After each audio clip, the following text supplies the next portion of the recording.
Hello, this is Anita Mishra from Birla Balika Vidyapeeth Pilani. So today I am here to discuss the tools of recombinant DNA technology, and to begin with, today we are going to discuss the molecular scissor or the restriction enzyme, the first tool used in recombinant DNA technology. So to begin with, before I start my lesson, let us have a quote of the day. The quote says that we should stay focused always. So it goes like that: study while others are sleeping, work while others are loafing, prepare while others are playing, and dream while others are wishing. So this is the message of the day. It's a great message. We should all follow it. So let's see, what are we going to learn today? So the first thing, I will just introduce you all to the tools of recombinant DNA technology. The second, we are going to study what is the role of restriction enzyme in our DNA technology. What are the different types of restriction enzymes we have, and how do we name them? What is the rule for nomenclature of restriction enzymes? And finally, we will finish up our chapter with mechanism of action of restriction enzyme. How do they act? So to begin with, this is the tools of recombinant DNA technology. There are 5 major tools which are used during the recombinant DNA technology. The first one is restriction enzymes or restriction endonucleases, which we are going to study today in length. The next one is polymerase enzyme. These are the enzymes which are used to amplify our gene of interest. Suppose we have isolated a gene for insect resistance from some organism, from some bacteria like Bacillus thuringiensis. From that bacteria, if we have isolated the gene for insect resistance, which is known as Cry gene, so that gene is our gene of interest. How are we going to amplify it? Because getting that gene isolated all the time, whenever we have to use it in agriculture, it's going to be a very tedious task. So what's the best way out is you isolate it from the bacteria once and you go for amplifying that gene of interest. For that, we go for this step, and the enzyme used for amplification is polymerase enzyme. The next is again an enzyme which is going to be used as a tool in restriction and recombinant DNA technology, that is ligase enzyme. So this enzyme, as the name itself is telling, this is an enzyme which is used to join the DNA fragments together. The next tool used for our DNA technology is the cloning vector. What are these cloning vectors? As you would have studied, children, that there are vectors which carry the diseases from one person to another. You would have heard about housefly acting as a vector for carrying diseases like cholera. In the same way, you would have heard about female Anopheles mosquito, which acts as a vector to transmit the disease malaria from one person to another. So what is this vector doing here in recombinant DNA technology? In this technology, we will use the vector which is going to be a chromosome or a DNA which has a capability to get another gene inserted into it, and it can carry the gene of interest from one organism to another. So this type of a vector is known as a cloning vector. The last tool for recombinant DNA technology is the host organism. This is the organism in which we are going to insert our gene of interest. So these are the 5 tools of recombinant DNA technology, and today the one which we are going to discuss is the restriction enzyme or restriction endonuclease. Okay, so let's see the next slide. It is, how was the restriction enzyme discovered for the first time? The discovery of restriction enzyme took place for the first time in 1963. Okay, and this restriction enzyme was isolated from a bacteria known as Escherichia coli. The name of this restriction enzyme was EcoR1. The restriction enzyme discovered for the first time was EcoR1 from Escherichia coli. And the persons who discovered, who for the first time isolated this Werner Arber, Daniel Nathans, and Hamilton Smith.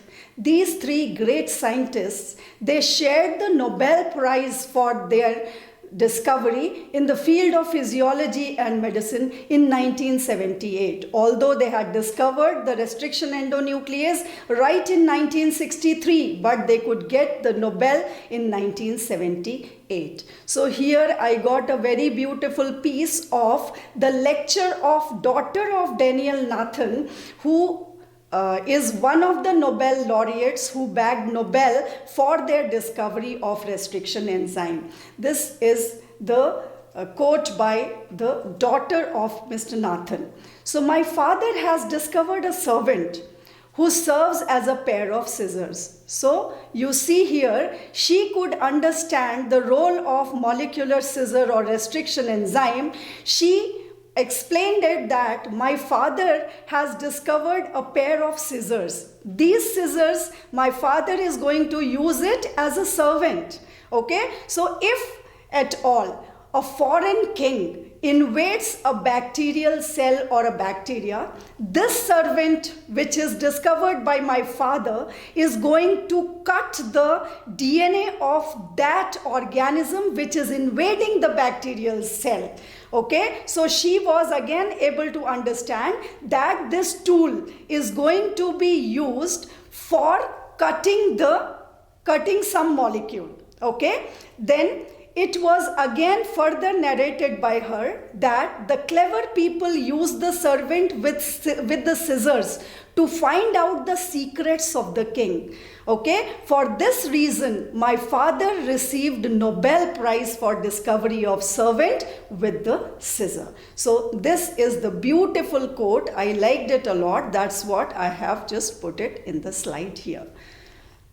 Now let us see what is restriction enzyme. What are we supposed to know about the restriction enzyme? The restriction enzymes are the tools which are used to make a cut in the DNA during recombinant DNA technology. This was discovered for the first time, as I told you, in 1963 from Escherichia coli.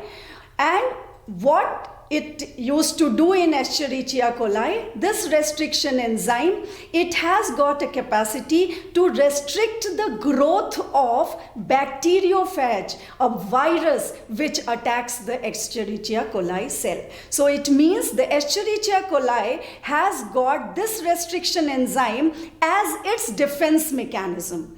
It has this enzyme to defend itself from the virus bacteriophage. So while the discovery of the restriction enzyme was happening, simultaneously these three scientists, they could also find one more enzyme which was again isolated from Escherichia coli, and this enzyme was methylase. Okay, so actually altogether in 1963, not a single enzyme, rather two different enzymes were discovered. One was methylase and another was restriction endonuclease. These two enzymes, they were isolated from E. coli, having different roles. So let us see what are the roles of these two different enzymes. The first one, the methylase, has got a capacity to add methyl group to DNA. What would this methyl group do? Methyl group, once added to any DNA molecule, it defends the DNA. So this is the first enzyme and its role. The second enzyme which was discovered along with methylase was the restriction endonuclease or the restriction enzyme, and that too it was EcoR1. So this EcoR1, what was its role? In fact, in the bacterial cell. The scientists saw that this restriction endonuclease, it had got a capacity to cut the DNA of the bacteriophage or the virus which was trying to attack the bacterial cell. Okay, so by these two mechanisms, that is by methylation of the DNA as well as by the cutting of the DNA of the bacteriophage which is trying to enter into the Escherichia coli, the E. coli was good enough to save itself from bacteriophage caused damage. Okay, so let us see next. Just see in the figure here, you can see a bacterial cell. This bacterial cell is the cell of Escherichia coli. Okay, you can see a highly coiled blue colored structure, that is the chromosomal DNA of Escherichia coli, and then clinged to the cell of bacteria, you can find a hexagonal structure having a tail-like structure attached to it. This organism is actually the virus about which I am telling you. This is a bacteriophage. This bacteriophage virus, its DNA, as soon as the bacteriophage clings to the cell of the bacteria, it gives out the DNA into the bacterial cell. Now this is a nasty, notorious piece of DNA which has got a capacity to damage the bacterial cell or to make the bacterial chromosome do whatever it feels like to make the bacterial cell do. So just to defend itself from this bacteriophage DNA, the Escherichia coli, it produces an army of enzyme here. This army of enzyme, the green structures, the green dots which you can see in the figure is the restriction enzyme or the molecular scissors. You see what is it doing? The restriction enzyme goes and attacks the DNA of the bacteriophage, and how good it has done, it has broken the bacteriophage DNA, it has degraded it completely so that it can cause now no damage to the bacterial cell. Okay, this is one thing. Now you may get a question here that if the bacterial cell has got a scissor, then scissor, it has got an inherent property of cutting something. So if it can cut the DNA of the bacteriophage, why can't it cut its own DNA? Why is it not cutting its own DNA? So here lies the reason.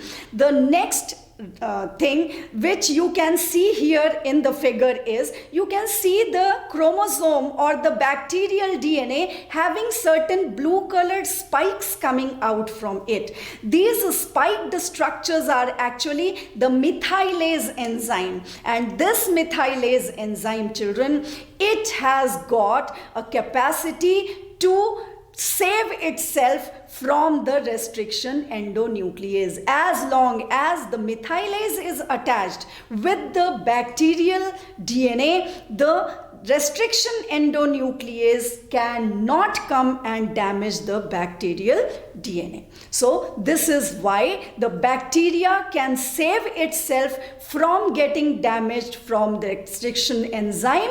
And how does restriction enzyme restrict the entry of bacteriophage? You can see here. The DNA of the bacteriophage has entered here, but the restriction enzyme, the molecular scissor, it comes and it cleaves the DNA into pieces and it allows no more damage done by the bacteriophage DNA. So now let us see what is the classification of restriction enzymes. How many types of restriction enzymes we know. So to begin with, let us first know what actually is the chemical nature of restriction enzymes. What are they chemically? You know, nucleases are those enzymes which can digest the nucleic acid.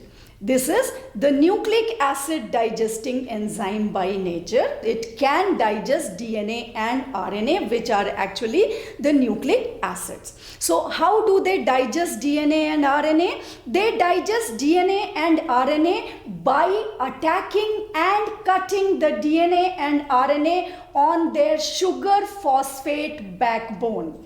Okay, so the restriction enzymes actually they fall into two categories. There are two categories of restriction enzymes. The first one is restriction exonucleases and the other one is restriction endonucleases. So let us study, and the name itself is explaining itself, that restriction endonucleases are those enzymes which externally cleave the DNA. Externally means they can cleave the nucleotides from DNA or RNA from their terminals, from their sites. Okay, but the restriction endonuclease, the enzyme which we are studying as of now, this restriction endonucleases, they are smart enough, they can attack the DNA and RNA right from the center also. So this is how these are the two different types of restriction enzymes. The restriction exonucleases